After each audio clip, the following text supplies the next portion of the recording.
हमारे साथ विधायक मुरजी पटेल जी, उनसे हम बात करेंगे। 48 वर्षों की शैक्षणिक उत्कृष्टता के साथ 23 से भी ज्यादा प्रमुख बीटेक प्रोग्राम्स और 600 से अधिक अंतर्राष्ट्रीय छात्रों के साथ विज्ञान डीम्ड टू बी यूनिवर्सिटी देश की बेहतरीन यूनिवर्सिटी में से एक है। आज कश्मीर में जो टूरिस्ट थे गए थे, कईयों की कहानी हमने सुनी। कुछ ने बताया कि पहलगाम में जिस वक्त अटैक हुआ वो उस वक्त वहीं होते अगर उनकी गाड़ी लेट नहीं हुई होती। मतलब कईयों को तो भगवान ने बचाया। लोग डरे हुए थे, सरकार ने हाथ आगे बढ़ाया, हर किसी से कांटेक्ट किया और उन्हें मुंबई लाया। किस तरह से पूरी प्लानिंग की गई, कैसे हर एक को कांटेक्ट किया गया? देखो, हमारे नेता एकनाथ शिंदे साहब जो महाराष्ट्र के डिप्टी सीएम है, वो खुद होके 2 दिन से श्रीनगर में बैठे हुए हैं और एक एक आदमी का कांटेक्ट खुद कर रहे हैं। और हमारी एक टीम वहाँ श्रीनगर में बैठी है, बाकी हमारी एक टीम यहाँ पे जो हमारे पास हमने नंबर भी दिया हुआ है, हमारे पास जैसे मैसेज आता है हम वहाँ कांटेक्ट करते हैं। तो एक यादी बनी है। अभी तक 500 के ऊपर महाराष्ट्र के पर्यटक फंसे हुए थे, उसमें 4 फ्लाइट अभी तक आ चुकी है और आज रात को और 3 से 4 फ्लाइट यहाँ पे आएगी। पूरे महाराष्ट्र के लोग हैं, मुंबई के हैं, कल्याण डोंबिवली के हैं, पुणे। अभी एक फ़्लाइट आ रही है, पुणे की फ़्लाइट आ रही है। डायरेक्टली पुणे जाएगी? डायरेक्ट पुणे नहीं, फ़्लाइट यहाँ उतरेगी, यहाँ से हमने बस व्यवस्था करके पुणे भेज रहे। तो महाराष्ट्र के हमारे नेता एकनाथ शिंदे साहब ने खुद के खर्चे से प्राइवेट प्लेन की व्यवस्था की है और जब तक लास्ट प्रवासी जो महाराष्ट्र का यहाँ पे नहीं आएगा तब साहब खुद वहीं रुकने वाले हैं। और मैं महाराष्ट्र की जनता की ओर से हमारे नेता एकनाथ शिंदे साहब को धन्यवाद देता हूँ।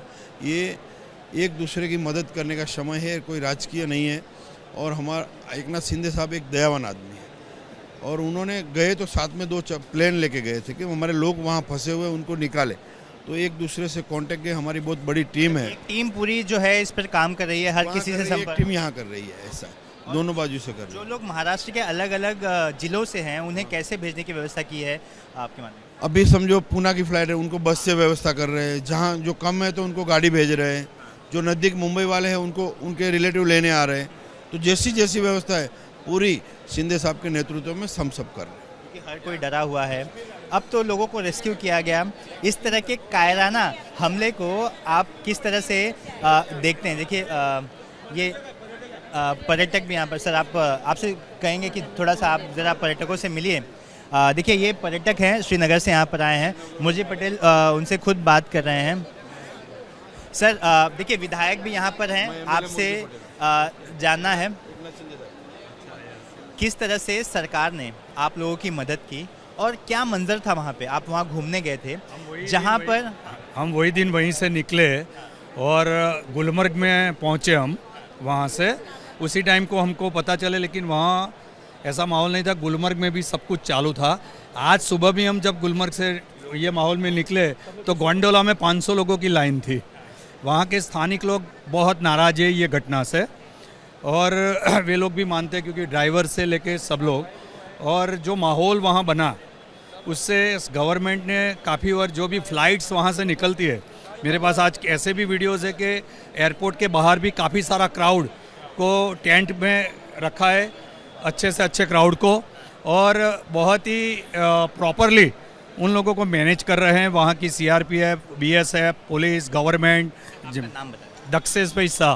शाह जी, जिस दिन घटना हुई थी आप वहाँ से निकले थे, कुछ वजह थी, निकल गए थे और समय रुकना था, क्या थी थोड़ा सा? उसी दिन हम अगले दिन शाम को वहाँ थे जहाँ पे ये बनाव बना है, लेकिन उसी दिन सुबह हमारा चेकआउट था वहाँ से और हम निकलने के बाद ये 2 घंटे के बाद ये बनाव बना है उसी जगह पर से। और आपको उसी दिन निकलना था या फिर किसी और उसी दिन ही निकलना था? हमको उसी दिन ही निकलने का था और हमने वहाँ से वो कर दिया है। सर आपने जब न्यूज़ देखी होगी कि जहाँ से मैं कुछ घंटे पहले निकला हूँ वहीं पर आतंकियों ने गीदड़ों की तरह आकर हमला किया, मासूमों की जान ली। तो गलत बात है, सब निर्दोष लोगों के लिए है, ये समझ लो निंदनीय बात है। सर थोड़ा समझना चाहूँगा, 2 घंटे पहले निकले, कितनी भीड़ थी वहाँ पर, कैसा माहौल था 2 घंटे पहले तक का, आपका अनुभव बताइए। नहीं, लोगों को ऐसा मालूम था ही नहीं कि क्या होने वाला है। कैसा माहौल था, मतलब कितनी खुशियाँ थी ना? एंजॉयमेंट ही था लोगों के पास और उसी एंजॉयमेंट के पता ही नहीं चल, क्योंकि ये पे वहाँ पे गवर्नमेंट मतलब मिलिट्री का पॉइंट था, क्योंकि पहली बार ऐसा हो रहा है। वहाँ के लोग बता रहे हैं कि ये इन लोगों ने टूरिस्ट पे अटैक फर्स्ट टाइम किया है, तो ये पहली बार ऐसा हुआ कि टूरिस्ट पर अटैक हुआ है। सो कोई ऐसे रेडी नहीं थे इसके लिए। का शुक्रिया अदा करेंगे यहाँ कि कि ये निकल गए वहाँ से। और आज भी हमारा तो परसों का था टिकट यहाँ वापस आने का, लेकिन जिस तरह से रिलेटिव्स का सबका प्रेशर होता है और एयरपोर्ट पे भी इतना सारा भीड़ है और फ्लाइटें पूरा एक्स्ट्रा एयर इंडिया ने इंडिगो ने रखा है। न्यूज़ देखी हुई तो कितना डर गए होंगे आप कि भैया अभी तो यहाँ वहीं थे हम। हाँ, काफ़ी हम डर गए, टीवी पर से देखा। और जब ऐसा हुआ, पहला न्यूज़ था कि 2 लोग का ही हुआ है, तब तो हम थोड़े रूटीन लिया। जब ऐसे HM साहब आ रहे हैं तो हमने भी सोचा, क्योंकि हम भी ये सब सोशल एक्टिविटीज़ में जुड़े हुए हैं यहाँ पे, तो पता चला कि जब HM आ रहे हैं और तो बड़ा हुआ है। तो कुछ बड़ा हुआ है। तो आधा घंटा 1 घंटे के बाद पता चला कि 18, 20, 22, 24 पे ये फिगर गई है और काफ़ी सारा ये होनारत बनी हुई है। क्योंकि आपने इन घटनाओं को नज़दीक से देखा, मैं आखिरी सवाल पूछूंगा, किस तरह की पनिशमेंट सरकार से आप डिमांड करेंगे ऐसे लोगों के लिए? देखो, सरकार ने भी जो कल स्टेप लिया है वो एक शुरुआत है, लेकिन वहाँ के लोकल लोग भी ये सोच रहे, जो पहले थे कि स्थानीय लोग का कुछ एटीट्यूड ऐसा है कि वो एंटी गवर्नमेंट है। आज ऐसा नहीं है, कल पूरा कश्मीर बंद रहा, आज सुबह से पूरा चालू है, शॉपिंग से लेके सब कुछ। तो लोगों की भी ये राय कि पूरा बिजनेस है वो टूरिज्म पर डिपेंड है, रोजी रोटी पर हमला हुआ है। पे डिपेंड है। तो गवर्नमेंट से भी लोग यही अपेक्षा एक्सपेक्टेशन करते हैं कि इस बार फाइट टू फिनिश हो जाए। Thank you. तो देखा आपने, कश्मीर से श्रीनगर से आए हैं और उस वक्त ये वहीं थे जिस दिन आतंकियों ने वहाँ पर हमला किया, लेकिन उनका नसीब कहें या फिर भगवान उनके साथ थे कि महज इस घटना से 1.5 से 2 घंटे पहले ही वहाँ से वो चेकआउट कर बाहर निकले थे। कैमरामैन अजीत शिवतरकर के साथ सूरज ओझा, ABP न्यूज़, मुंबई। इतना बड़ा आतंकी हमला हुआ था पहलगाम में, आप चूंकि आप घूमने गए थे, आप पहले तो आपका नाम बताएं। मेरा नाम सुवर्णा पुनेकर है। सुवर्णा जी, आप किसके साथ गई थी और जिस दिन हमला हुआ था उस दिन कहाँ थे? मैं मेरे हस्बैंड के साथ गई थी हमारी 25th एनिवर्सरी सेलिब्रेट करने के लिए। तो जिस दिन हमला हुआ उस दिन हम लोग वहाँ, एक्चुअली हमारा बुकिंग था वहाँ का। सेम डे बुकिंग थी? हाँ, बट हम लोग नहीं गए वहाँ पे, पहले ही पता चल गया तो नहीं गए थे।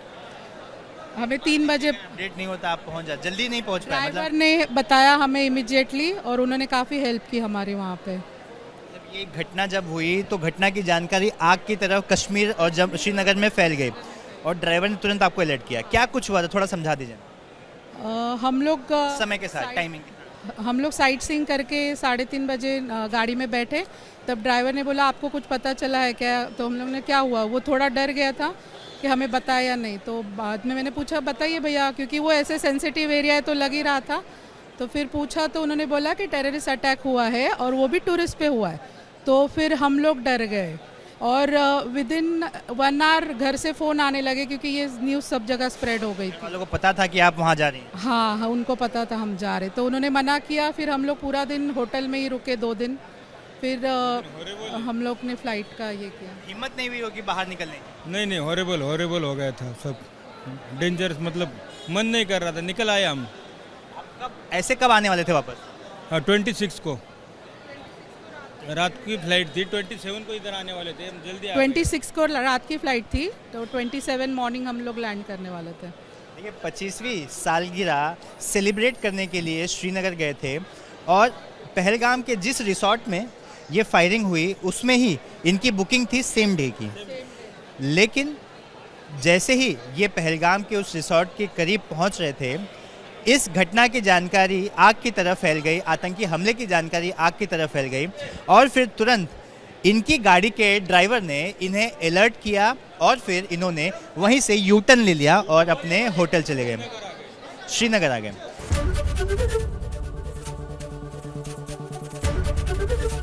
ABP गंगा, खबर आपकी, जुबान आपकी।